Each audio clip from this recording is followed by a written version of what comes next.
நீதிமொழிகள் 15:8 வசனத்துல,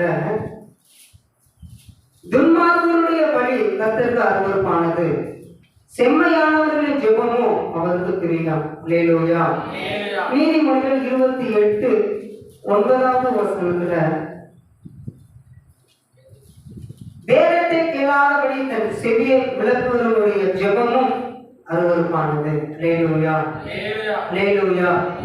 இந்த வசனத்தின் அடிப்படையில போன வாரம் நான் இல்லாமல் போக வேண்டும் என்று மற்றொருவர் சில காரியங்களை செய்தால் அதன் நிமித்தமாக நாம் கஷ்டப்படும் போதும், கண்ணீர் வடிக்கும் போதும், துன்பப்படும் போதும், துயரப்படும் போதும் அந்த காரியங்கள் எல்லாம் தேவனுக்கு முன்பாக ஜெபமாக மாறும். அல்லேலூயா.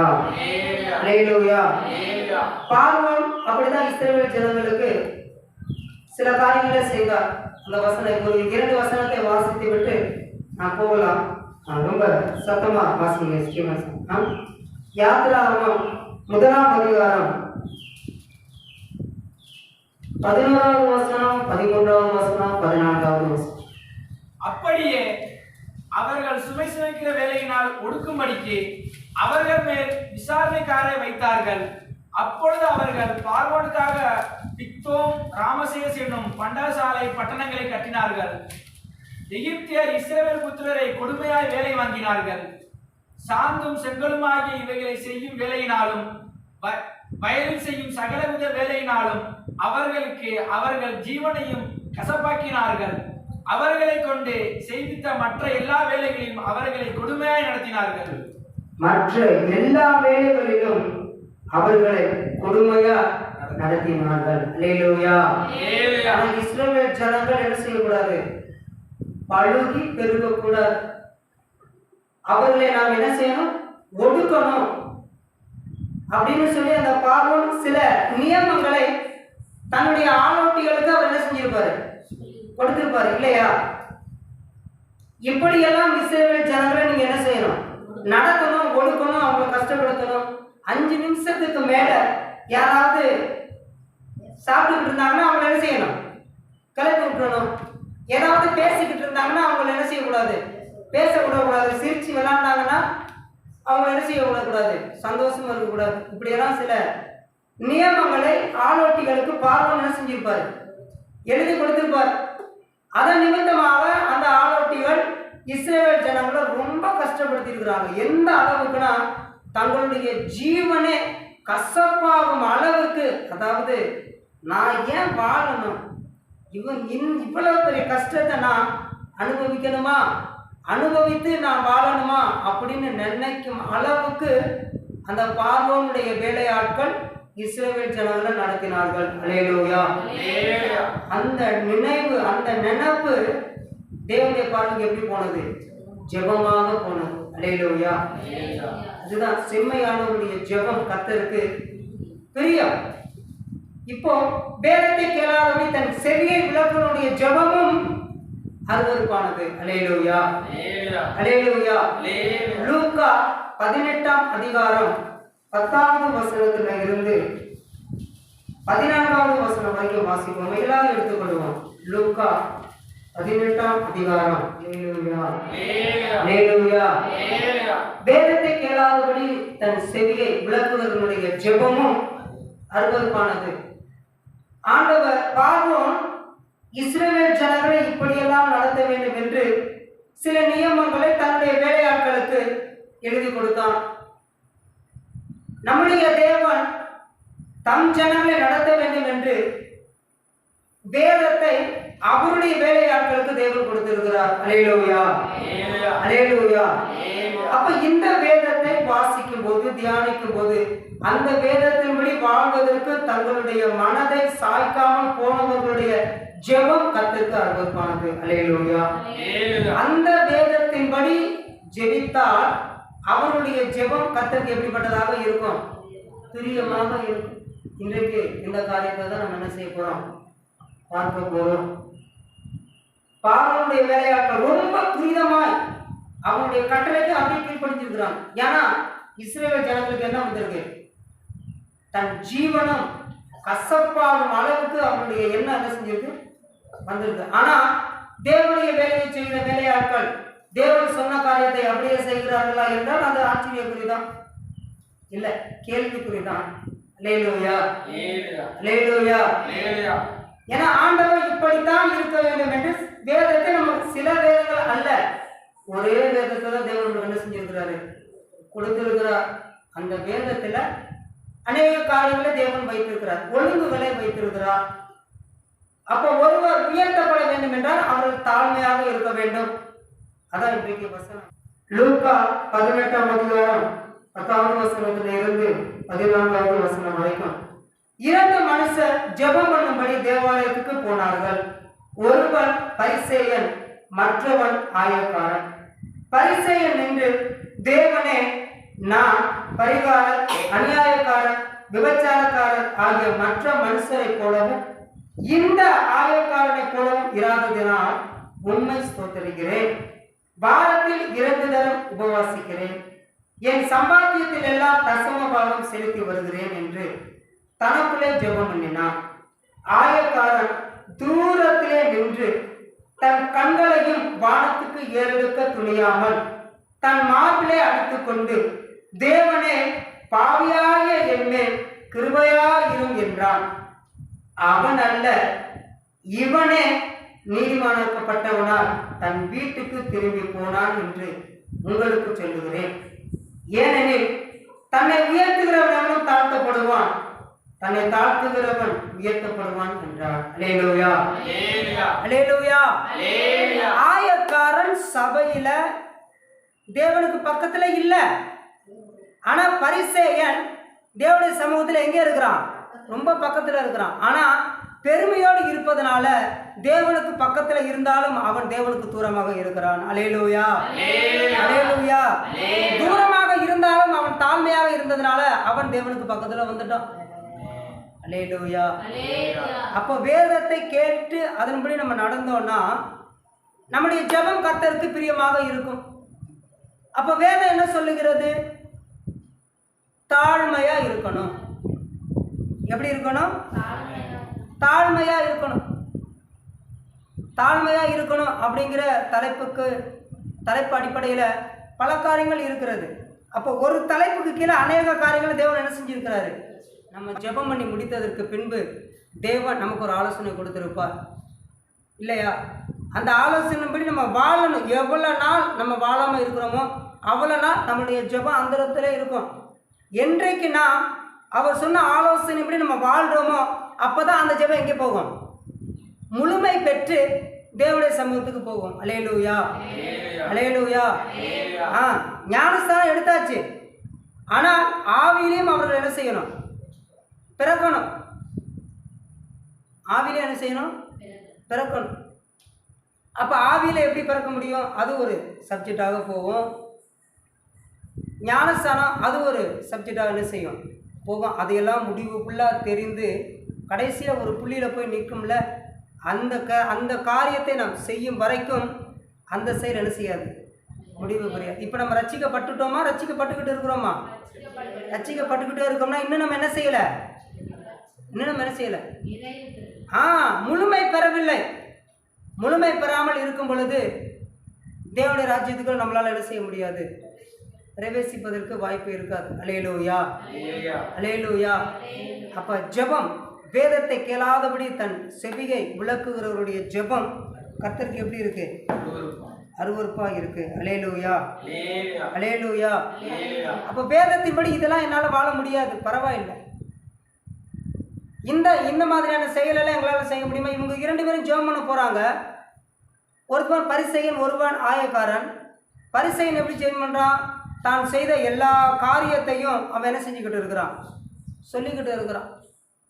ஆனால் எந்த காரியத்தையுமே அந்த ஆயக்காரன் என்ன செய்யலை? சொல்லலை. அவன் என்ன சொல்கிறான்? பாவியாகிய என் மீது என்ன செய்யும்? கிருபையாக. தன்னை பாவின்னு ஒத்துக்கிட்டான். தன்னை முற்றிலுமாக அவன் தாழ்த்திட்டான். இன்னொருத்தவன் தாழ்த்தினான் பார்த்தீங்களா? 100க்கு அதிபதி. நீர் என் வீட்டுக்குள் வருவதற்கு நான் பாத்திரன் அல்ல. அல்லேலூயா. ஆண்டவர் பார்த்து சொல்றாரு, இஸ்ரவேலருக்குள்ளும் இப்படிப்பட்ட விசுவாசத்தை நான் என்ன செய்யலை? காணவில்லை. நாம் முழுமை பெறாத போது நாம் முழுமை பெற்றவர்களாக எண்ணிக்கொள்ளுகிறோம். ஆண்டவராகிய இயேசு கிறிஸ்துவினுடைய பிள்ளைகள், பார்வோனுடைய வேலையாட்கள் ரொம்ப சரியாக வேலை செய்திருக்கிறார்கள். தேவன் தாம் அபிஷேகம் பண்ணி தன்னுடைய ஆடுகளை மேய்க்க வேண்டும் என்று மேய்ப்பர்களிடம் தன்னுடைய ஆடுகளை கொடுத்திருக்கிறார். அந்த மேய்ப்பர்கள் ஆடுகளை சரியாக நடத்துகிறார்களா? வேதத்தின்படி நடத்துகிறார்களா? ஜனங்கள் செய்யும் ஒவ்வொரு செயலும் வேதத்தின்படி இருக்கிறதா என்பதை என்ன செய்யறது இல்லை, அவர்களுக்கு கற்றுக் கொடுக்கிறது இல்லை. பாஸ்டர் ஜெபம் பண்ணணும், ஜெபம் பண்ணிடுவோம். பாஸ்டர் இங்கே ஒரு கூட்டம் வச்சுடுவோம். தேவனிடத்தில் என கேட்பது இல்லை, அனுமதி கேட்பது இல்லை. அல்லேலூயா. அவசரம், அவசரம், எல்லாவற்றுக்கும் என்னது அவசரம். உடனே ஒரு காரியம், இப்போ அதாவது ஒழுங்குபடுத்த, வேதத்தின்படி ஒழுங்குபடுத்துவதற்கு முயற்சி செய்யும் போது சிதறி போகிற ஆடுகளை சேர்த்துக் கொள்வதற்கு அநேக மேய்ப்பர்கள் இருக்கிறார்கள், இல்லையா? இல்லை, இப்படி தான் சபை இருக்கணுங்க. அதனால் நீங்கள் அங்கே தான் போய் என்ன செய்யணும், இருக்கணும். அவர் மாமிசத்தின்படி நடத்துகிறாரா? இல்லை, வேதத்தின்படி தான் ஒரு ஒழுங்கு என்ன செஞ்சுருக்கிறாங்க, வச்சிருக்கிறாங்க. நீங்கள் அங்கே தான் போகணும். இல்லை, வேண்டாம். அல்லேலூயா. தேவன் கொடுத்த ஆடுகளை சபையிலிருந்து விரட்டுவதற்கு எந்த ஊழியக்காரருக்கும் என்ன இல்லை, அனுமதி இல்லை. பரிசுத்தமாக இருக்கிற நீங்கள் மட்டும் வாங்க, ரொம்ப பாவியாக இருக்கிற நீங்கள் சபைக்கு என்ன செஞ்சிடக்கூடாது, வரவே கூடாது அப்படின்னு தேவனுடைய சமூகத்தில் யாரையும் என்ன செய்யக்கூடாது, சொல்லக்கூடாது, விரட்டக்கூடாது. அதே போல் ஊழியக்காரர் இப்படி தான் இருக்கணும், இப்படி இருக்கக்கூடாது, இதை செய்யணும், இதை செய்யக்கூடாது அப்படின்னு ஊழியக்காரர்களுக்கு கட்டளை போடுகிற ஆடுகளாக நம்மளும் என்ன செய்யக்கூடாது, இருக்கக்கூடாது. அல்லேலூயா. ஊழியக்காரருக்கு தேவன் கட்டளை கொடுக்கணும். தேவன் கொடுக்குற கட்டளையை ஜனங்களை பார்க்காமல் தேவன் சொன்னதை அப்படியே ஜனங்களுக்கு என்ன செஞ்சிடணும், சொல்லிடணும். ஜனங்கள் ஊழியக்காரர் வேதத்தின்படி தான் இந்த காரியத்தை சொல்லியிருக்கிறாரா அப்படிங்கிறத ஆராய்ந்து பார்த்து வேதத்தின்படி தான் சொல்லியிருக்கிறார் என்றால் அந்த காரியத்துக்கு அப்படி என்ன செய்யணும், கீழ்ப்படிந்தால் அவருடைய இருதயம் ஜீவனம் கசப்பாகும் அளவுக்கு அவர்கள் நடத்தியிருக்கிறார்கள் என்றால் இந்த ஒழுங்கில் போகும் பொழுது நம்மளுடைய சந்தோஷத்துக்கு அளவே இருக்காது. அல்லேலூயா. நம்மளுக்கு கிடைக்க வேண்டிய ஆனந்தத்துக்கு குறைவே இருக்காது. அல்லேலூயா. அப்போ ஒரு ஆத்துமா, ஒரு ஆடு நல்ல மேய்ச்சலை காண வேண்டும் என்றால் இந்த ப்ராசஸ்ல என்ன செய்யணும், நடக்கணும். முதல்ல யார் பேசணும், தேவன் பேசணும். தேவன் யார்கிட்ட பேசுவார், ஊழியர்கிட்ட பேசுவார். ஊழியக்காரர் இதோ சொன்னால் இவங்களுக்கு கஷ்டமாயிடும், இது இவங்களுக்கு புரியாது, அந்த சிந்தனைலாம் இருக்கக்கூடாது. சொன்னது யாரு, தேவன். சொல்ல வேண்டியது யாரு, ஊழியக்காரர். சொல்ல வேண்டிய கேட்க வேண்டியவர்கள் யாரு, ஜனங்கள். அல்லேலூயா. இந்த 3 காரியங்களும் சரியாக நடந்துச்சுன்னா ஆனந்தத்துக்கும் ஆசீர்வாதத்துக்கும் யாருக்குமே என்ன இருக்காது, குறையே இருக்காது. அல்லேலூயா. அல்லேலூயா. தேவன் சொல்லிவிட்டால் ஊழியக்காரர்கள் ஜனங்களை பார்த்து இதையெல்லாம் இவர்களால் என்ன செய்ய முடியாது, கடைபிடிக்க முடியாது என்று நிறுத்தினால் அங்கே சமாதான குறைவு, ஆசீர்வாத குறைவு, தேவனுடைய நாமம் என்ன செய்யப்படும், தூசிக்கப்படும். ஆண்டவர் சொன்னதை அப்படியே ஊழியக்காரர்கள் சொல்லிவிட்டார்கள் என்றால் ஜனங்கள் இதற்கெல்லாம் எங்களால் கீழ்ப்படிய முடியாது என்றால் அந்த ஜனங்களுக்கு தான் பாதிப்பு வரும். அதை கேட்டு மற்றவர்கள் கீழ்ப்படிந்தால் அவர்களுக்கு அந்த ஆசீர்வாதம் என்ன செய்யும், கிடைக்கும். அல்லேலூயா. அல்லேலூயா. இப்போ தேவன் சொல்லியாச்சு, ஊழியக்காரர் சொல்லியாச்சு. இப்போ கீழ்ப்படிவது யார் தான், ஜனங்கள் தான். அப்போ நான் இந்த வேதத்தின்படி கீழ்ப்படிந்தால் மட்டுமே என் தலைமுறையும் ஆசீர்வதிக்கப்படும். அப்போ செல்ஃபிஷாக என்ன செய்யணும், இருக்கணும். நான் இந்த காரியத்தை செய்வது நிமித்தமாக நான் மட்டும் அல்ல, என்னுடைய சந்ததியும் தலைமுறையும் என்ன செய்யப்படும், ஆசீர்வதிக்கப்படணுமே. தலைமுறை ஆசீர்வதிக்கப்பட வேண்டும் என்பதற்காக தானே இரவு பகல வேலை செய்து கொண்டிருக்கிறோம், இல்லையா? பாயை கட்டி வைத்த கட்டி எதற்காக சேர்த்து வைக்கிறோம், யாருக்காக, சந்ததிக்காக தானே. ஆனால் சேர்த்து வைக்க வேண்டியது எது, இதைத்தானே சேர்த்து வைக்கணும். வேதத்தின்படி நாம் நடந்தால் நேற்றும் இன்றும் என்றும் மாறாத தேவன் நம்முடைய தலைமுறையை அவர் என்ன செய்து கொள்வார்? பார்த்து கொள்வார், ஆசீர்வதிப்பார். அல்லேலூயா. நம்முடைய பலத்தினால 70 80, ஆனால் அவருக்கு என்ன இல்லை? ஆதியும் இல்லை, அந்தமும் இல்லை. அல்லேலூயா. அல்பாவும் அவர் தான், ஒமேகாவும் யார் தான்? அவர் தான். அநாதி தேவனாக அவர் இருக்கிறார். அப்போ அவருடைய வார்த்தையின்படி நம்ம நடந்தோம்னா நம்முடைய தலைமுறை என்ன செய்யப்படும்? ஆசீர்வதிக்கப்படும். அப்போ வேதத்தை கேளாதபடி தன் செவியை அடக்குகிற, தன் செவியை மூடிக்கொள்ளுகிற ஜனங்களுடைய வாழ்க்கையில் எந்த மாற்றத்தையும் என்ன செய்ய முடியாது. காரணம், அவர்களுடைய ஜெபங்கள் இந்த மண்டலத்தில் என்ன செஞ்சுக்கிட்டு இருக்கோம்? சுற்றிக்கிட்டு இருக்கோம். ஏன்னா தேவன் சொன்ன வார்த்தைக்கு கீழ்ப்படியும் போது தான் அது என்ன செய்யப்படும்? அந்த இடத்துக்கு போய் சேரும். அப்போ பாருங்களேன், நம்ம வேதத்தை எவ்வளோ வார்த்தைகளுக்கு கீழ்ப்படியாமல் இருந்திருக்கிறோம், ஆனால் எவ்வளோ நேரம் நம்ம ஜெபிச்சிருக்கிறோம். ஜெபம் என்பது மகா பரிசுத்தரும் மகா பாவியும் பேசிக்கொள்வது. அல்லேலூயா.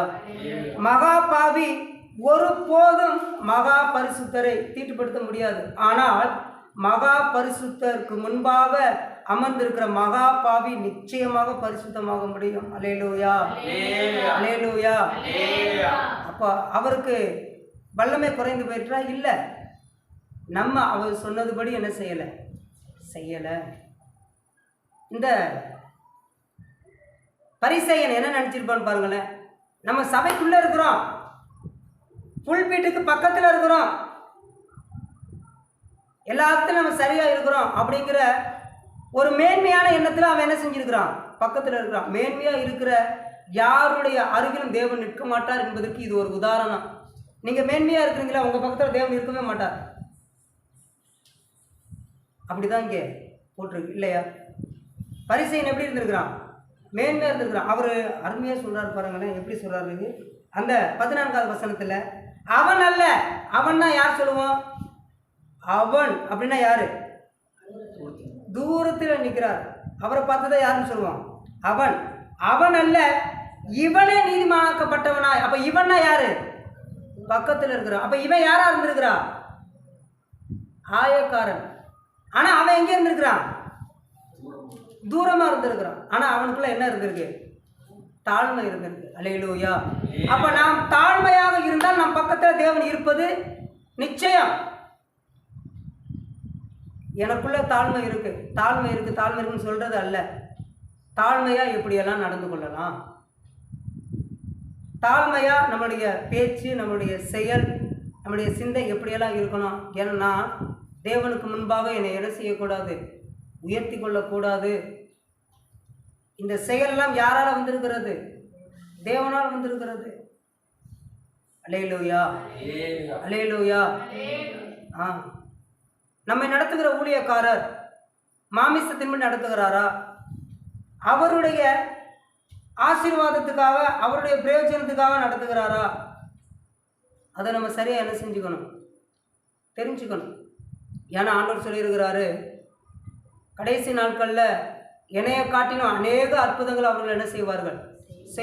இயேசு அங்கே இருக்கிறாரு, இங்கே இருக்கிறாருன்னு சொன்னால் நீ என்ன செஞ்சிடாத, போயிடாத. அப்படின்னா மெய்யான இயேசு யாரு, போலியான இயேசு யாரு என்பதை நம்ம என்ன செஞ்சுருக்கணும்? அறிந்திருக்கணும்ல. போலியான இயேசு என்ன செய்வார்? எப்படி நம்ம தெரிஞ்சுக்க முடியும்? மெய்யான இயேசுவை நம்ம சரியாக அறிந்திருந்தால் போலியான இயேசு நம்ம என்ன செய்ய முடியும்? கண்டுபிடிக்க முடியும். மெய்யான இயேசு என்ன செய்வார்? வேதத்தின்படி நடந்தால் மெய்யான இயேசு உதவியாக நிற்பார். அப்போ பொய்யான இயேசு எப்படி இருப்பார்? நம்ம வேதத்தின்படி நடந்தால் நடக்காட்டாலும் நமக்கு வேண்டிய எல்லாவற்றையும் அவர் என்ன செஞ்சுக்கிட்டே இருப்பார், கொடுத்துக்கிட்டே இருப்பார். அப்போ நம்ம என்ன செஞ்சு பார்க்கணும்? வேதத்தின்படி நான் வாழலை, ஆனால் என்னுடைய வாழ்க்கையில் எல்லாமே என்ன செஞ்சுக்கிட்டு இருக்கு, நடந்துக்கிட்டு இருக்கே. அப்போ நான் சரியான இயேசு இடத்துல என்ன செய்யலை இல்லை. ஏன்னா வசனம் என்ன சொல்லுதுன்னா, வேதத்தை கேளாதபடி தன் செவியை விளக்குறவனுடைய ஜெபம் கர்த்தருக்கு அருவருப்பானது. அல்லேலூயா. அல்லேலூயா. அப்போ ஊழியக்காரர் வேதத்தின்படி தான் இந்த காரியத்தை செய்கிறாரா? நம்மளை இன்னும் ஆவிக்குரிய வாழ்க்கையில நடத்துகிறாரா? அடுத்த இடத்துக்கு கூட்டிட்டு போறாரா? அப்படின்னா உடனே அந்த வார்த்தைக்கு என்ன செஞ்சிடணும்? கீழ்ப்படிஞ்சிடணும்.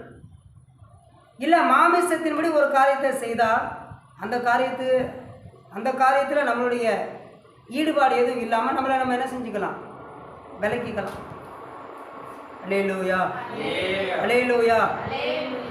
அப்படி விலக்கிக்கிட்டோம் அப்படின்னா நம்மளுக்கு நடக்க வேண்டிய சில பிரச்சனைகள், போராட்டங்கள் நம்மளுக்கு என்ன செய்யாது, வராது. ஆனால் வேதத்தின்படி சொல்லியும் அதன்படி கேட்கல அப்படின்னா பிரச்சனைகள் என்ன செய்யும், வரத்தானே செய்யும். அல்லேலூயா. இப்போ இருக்கிற உலகத்தில் எப்படி வேணும்னாலும் நடந்துக்கலாம். நீங்கள், நான் தெரிந்து கொள்வதற்காக சொல்கிறேன். மோசே கிட்ட ஆண்டவர் சொல்கிறார்,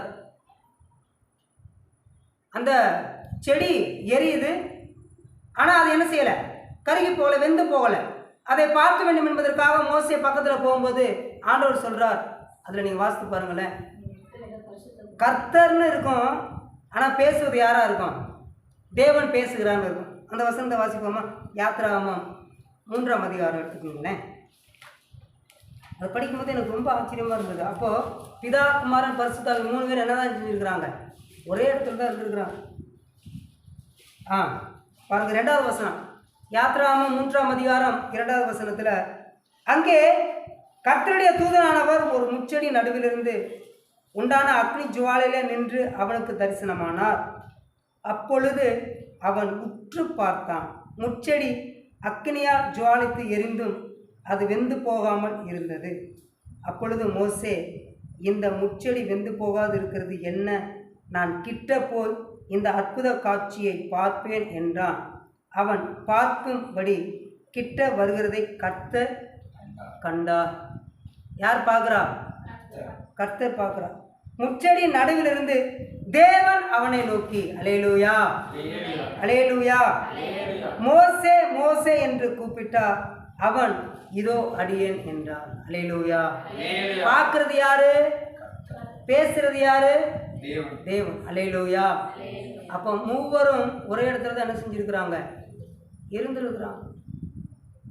அப்போ ஒரு காரியத்தை நம்ம, ஒரு காரியம், ஒரு செயல் எப்பொழுது முடிவு பெறுகிறது என்றால், முழுமையாக அந்த காரியத்தை செய்து முடிக்கும் போது தான் அது என்ன செய்யுது, முழுமை பெறுகிறது. உதாரணத்துக்கு இந்த பிதா, குமாரன், பரிசுத்த ஆவியானவர் 3 பேர். இப்போ ஜெபமே எடுத்துக்கொள்வோமே, ஜெபமே எடுத்துக்கொள்கிறோம் இல்லையா? ஜெபத்தில் 3 பேரையும் நம்ம சேர்த்துக்கணும். எந்த 3 பேரை? எந்த 3 பேரை சேர்த்துக்கணும்? பிதா, குமாரன், பரிசுத்த ஆவியானவர். இந்த 3 பேரையும் சேர்த்து கொண்டாதான் அது ஜெபம், ஒரு செயல் முடிகிறது இல்லையா? யாராவது ஒரு ஆளை விட்டுட்டோன்னா சொல்லுங்க, அது முழுமை பெறாது இல்லையா? அது என்ன செய்யாது, அது குறையாது. எல்லாம் சமைச்சு வச்சு நல்ல பருப்பு மாதிரியா சாதத்தை வடித்து வச்சு உப்பு போடலைன்னா, உப்பு இல்லாத பண்டம் உப்பு இல்லை. எல்லாம் சரியாக போட்டு உப்பு அதிகமாகிடுச்சுன்னா அது இங்கே தான் போகும், உப்பு எழுத போகும். அப்போ எல்லாவற்றையும் எப்படி செய்யணும்? பிதாவை மகிமைப்படுத்தி பரிசுத்த ஆவியானவரின் உதவியால் இயேசுவின் நாமத்தினால ஒரு காரியத்தை நம்ம என்ன செய்யணும்? கேட்கணும். இதுதான் முழுமையான ஜெபம். எப்படி? பிதாவினிடம் பரிசுத்த ஆவியானவருடைய உதவியால் இயேசுவின் நாமத்தினால நம்ம என்ன செய்யணும்? கேட்கணும். அப்படி கேட்டால் ஜெபம் முடிவு பெறும். இப்போது பிதா மட்டும்தான் தேவன் என்பவர்கள் செய்யும் ஜெபம் எல்லாம் முழுமை பெறுமா? இயேசு மட்டும்தான் தேவன் என்று சொல்லுகிறவர்களுடைய ஜெபம் முழுமை பெறுமா? சொல்லுங்க. அப்போ இந்த 3 பேரில் இன்னொரு ஆளை சேர்த்துக்கிட்டா, இன்னொரு ஆளை யார் சேர்த்துக்குவாங்க? மரியம்மையே, எங்களுக்காக என்ன செய்யுங்க, வேண்டிக் கொள்ளுங்க. இது யாரு?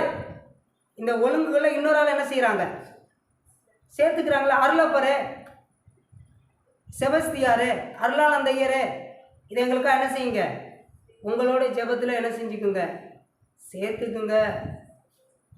அல்லேலூயா. ஆண்டவர் என்ன சொல்லியிருக்கிறாரு?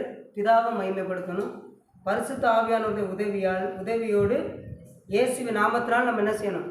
ஜெபம் பண்ணணும். இதில் ஒன்று குறைஞ்சா அந்த ஜெபம் என்னது? முழுமை பெறலை. ஒன்று கூட்டினாலும் அது என்ன செய்யாது. அதான் சொல்லுங்க, வேதத்தில் ஒன்று கூட்டவும் கூடாது, ஒன்று என்ன செய்யக்கூடாது, குறைக்கவும் கூடாது. அப்போ வேதத்தை கூட்டினா வேதத்தை கேளாதவர்கள். இங்கே வேதத்தை கேளாத. வேதம் சொல்லியிருக்கல, உன்னை கூட்டவும் கூடாது, உன்னை என்ன செய்யக்கூடாது, குறைக்கவும் கூடாது. அப்போ 3 பேரை விட்டு ஒரு ஆளை குறைச்சோன்னா, நான் ஜெபிக்கிறேன் நம்ம என்ன செய்யக்கூடாது, சொல்லக்கூடாது. ஜெபிக்கிறோம்னா யார் யார்? சபையில் இருக்கிறோம், ஜெபம் பண்ணுறோம். ஜெபிக்கிறோம் அப்படின்னா எல்லாரும் யார்? இங்கே இருக்கிறவங்களாம் என்ன செய்கிறாங்க? ஜெபத்தில் கலந்துக்கிட்டாங்க. நீங்கள் மட்டும் தனியார் இல்லை ஜெபம் பண்ணீங்கன்னா அப்போ எப்படி? நான் ஜெபிக்கிறேன், எனக்கு கூட்டம் இல்லையே, அப்படியா? அப்போ எப்படி ஜெபிக்கணும்? ஜெபிக்கிறோன்னு ஏன் சொல்லணும்?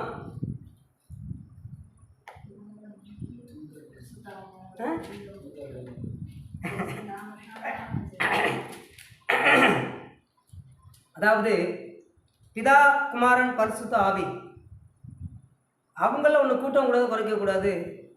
உங்களுக்குள்ளே இருக்கிற மூவரையும் ஒரு ஆளை விடக்கூடாது. உங்களுக்குள்ள 3 பேர் இருக்கிறாங்களா இல்லையா? ஆவி, ஆத்மா, சரீரம் இருக்குல்ல. அப்போ அதை 3ஐயும் நீங்கள் என்ன செய்யக்கூடாது, விட்டுறக்கூடாதுல்ல. அப்போ அந்த 3 பேரையும் சேர்த்துக்கொள்வது தான் ஜெபிக்கிறோம். ஜெபிக்கிறேன் அப்படின்னா யாரோ 2 பேர்த்த நீங்கள் என்ன செஞ்சிட்டீங்க, விட்டுட்டீங்க. அப்போ 2 பேருக்கு என்ன நடக்கும்? நீங்கள் மட்டும் போனால் எப்படி? ஃபேமிலியாக போகணும்ல. நான் சொல்கிறது உங்களை சொல்கிறேன்னா, உங்களுக்குள்ளே இருக்கிற 3 பேருமே எப்படி போகணும்? ஒன்றா போகணும்ல. அல்லேலூயா, அல்லேலூயா. அப்போ வேதத்தை கேளாதபடிக்கு தன் செவியை விளக்குறவனுடைய ஜெபம் கர்த்தருக்கு அருவருப்பானது. கர்த்தருக்குன்னு போட்டிருக்காது, அருவருப்பானது. ஆனால் செம்மையானவனுடைய ஜெபம் கர்த்தருக்கு பிரியம். அல்லேலூயா. வேதத்தின்படி நம்ம சில காரியங்களை செய்ய வேண்டும் என்று தேவன் சில நியமங்களே தேவன் நம்மளுக்கு என்ன செஞ்சிருக்கிறார், கொடுத்திருக்கிறார்.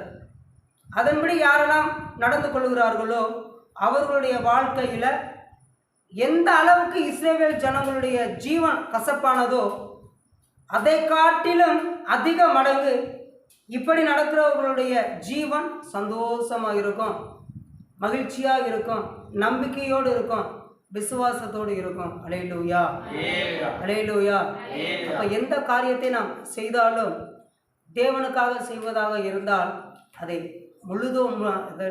முழுமை பெறும் விதத்தில் அதை நம்ம என்ன செய்யணும், முழு மனதோடு அதை நம்ம என்ன செய்யணும். அல்லேலூயா, அல்லேலூயா. தன்னை உயர்த்துகிறவன் எவனோ அவன் தாழ்த்தப்படுவான், தன்னை தாழ்த்துகிறவன் எவனோ அவன் உயர்த்தப்படுவான். அல்லேலூயா, அல்லேலூயா. இந்த வேதத்தின்படி நம்ம என்ன செய்யணும், தாழ்த்தணும். நம்ம என்ன செய்யணும், தாழ்த்தணும். ஒரே ஒரு காரியத்தை முடிச்சு நம்ம ஜெபம் பண்ணலாம்.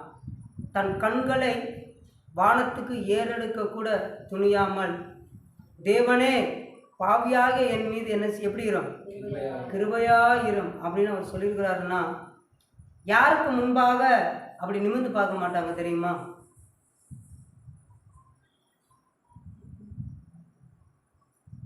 நம்ம தலை குனிந்து நிற்கிறோன்னா நம்ம ஏன் நம்ம தலை குனிந்து நிற்கிறோம்? தலை குனிந்து நிற்பதற்கான காரணம் என்ன?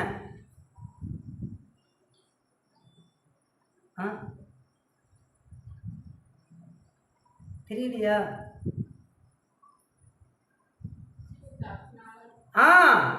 நம்ம தப்பு பண்ணியிருக்கிறோம்.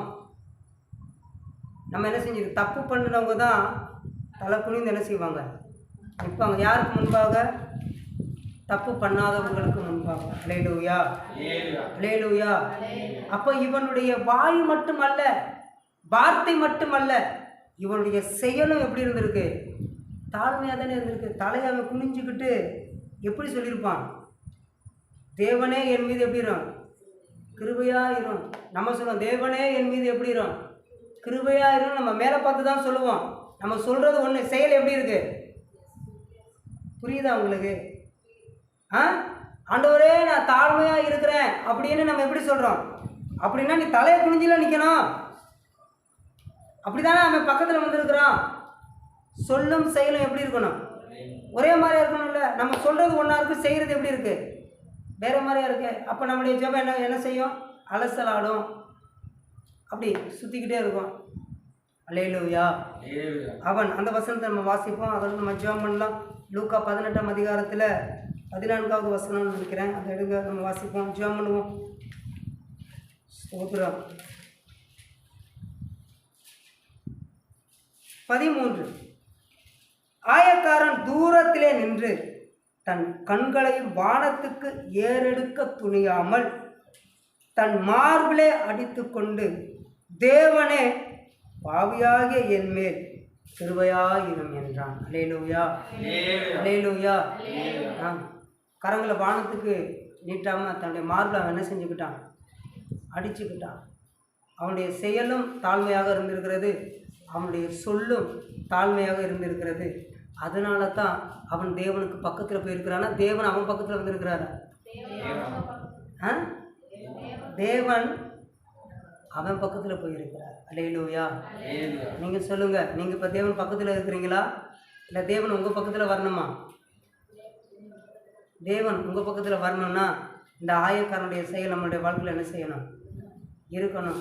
ஆனால் சபையில் வந்து நான் அதை பண்ணுறேன் இதை பண்ணுறேன். சபையில் நீங்கள் முதன்மையான இடத்துல இருக்கலாம். இங்கே இருந்து கூட நீங்கள் என்ன செய்யலாம்? பிரசங்கம் பண்ணலாம். ஆனால் தன்னை உயர்த்த முயற்சி செய்கிற யாவரும் தாழ்மையாக தான் என்ன செய்வாங்க? தாழ்த்தப்படுவார்கள். ஆனால் தன்னை தாழ்த்துகிறவர்கள் யாராக இருந்தாலும் அவர் என்ன செய்யப்படுவார்கள்? உயர்த்தப்படுவார்கள்.